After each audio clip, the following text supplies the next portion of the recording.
So, in Black Myth Wukong, you're going to see on the right hand side I'm level 38. There's an XP system, level system, and what we're going to do in this video is go through exactly how you can level up really quick. And I would have done this in chapter 3, however the area that I've found so far is in the Pagoda realm, and the problem with it is you get a gigantic health debuff, so it makes it quite difficult. You have to be really efficient, but you can get a load of XP there whilst you have the debuff.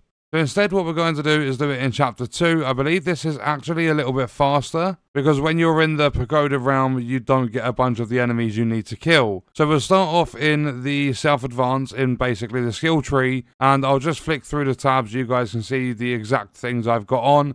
So this is Foundation, then we've got the Staff Stances, then we have Mysticism, we've got Alteration, we then have Strand, which is empty like Mysticism, and Transformations is empty too. So it's basically Cloud Step and then a bunch of survival stuff that I've got on. When it comes to equipment, I have the Wind Bear Staff, I've got the Fireproof Mantle, I'm using the Wandering Wight and he is quite a high level. Then I've got the Pilgrim's Headband and I've got the rest of the Ebon Gold like armor set.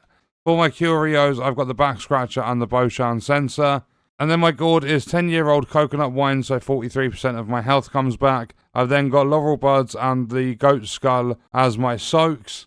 So what you're going to do in chapter 2 is make it to the Valley of Despair. If you have made it this far, you will have taken down the boss, which is like the Rat King, the King of Flowing Sands, and his son. And what you want to do from the Valley of Despair is you want to go to this bridge and go straight across to the other side of it. And when you get to the other side, there are some enemies you can kill, but I mean, it's gonna be a lot more time consuming. The XP you get off these guys here isn't worth that extra time, because there's literally, I think you're gonna get 402 XP from these two. So instead what you want to do is run past those, and you're going to carry on up the hill past this guy, ignoring that archer up on the right hand side. And when you get to this shrine here, this is the important one. So this shrine is called Squall Hideout, and if we now go back, we're going to start with this enemy.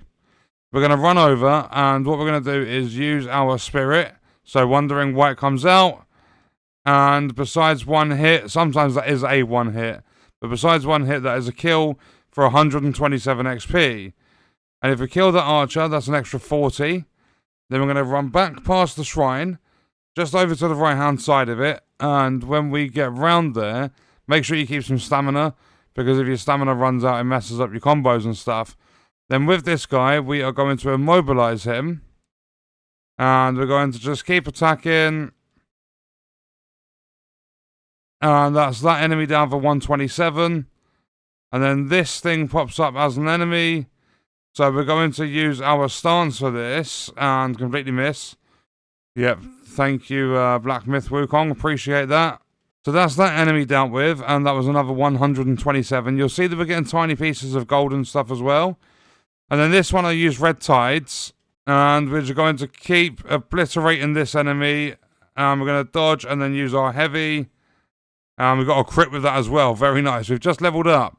That was 275 XP, Stone Spirit, tiny piece of gold.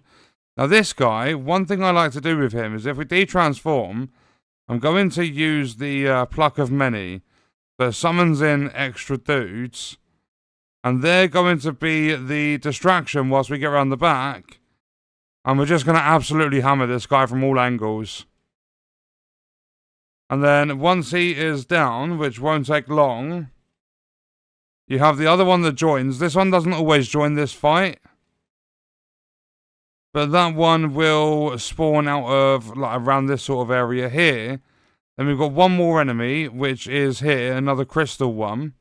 And I'm just going to immobilize this one, get a couple of hits, use my stance, and that's another 127 XP.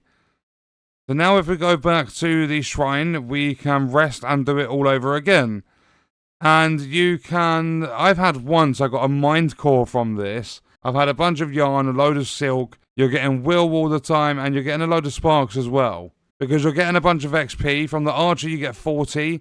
From the like golem heads dudes, you get 127. Then from the spiky backs, like the guy that's got the shield, they are 275 XP each one. And on top of that, every single time you run this, because of the will that you earn from enemy kills, and sometimes from the tiny pieces of gold you can get as well, you're going to get around 1,000 will every single run, and it literally takes a few minutes each time. And if my calculations are correct, like you're getting around 1,000 will every run, and you're getting about 1,200 XP. So it's really, really good, not only for leveling up, but also for earning like the in-game currency, so that you can upgrade all of your stuff, like upgrading your spirits, your weapons, getting armor, and so on and so forth. But that is exactly how to level up fast in Black Myth Wukong, and what we're going to do is leave that video there. Let me know your thoughts and stuff about this game in the comments, and I'll see you guys on the next one. I hope you enjoyed it. I hope it helped you well. Thank you for watching.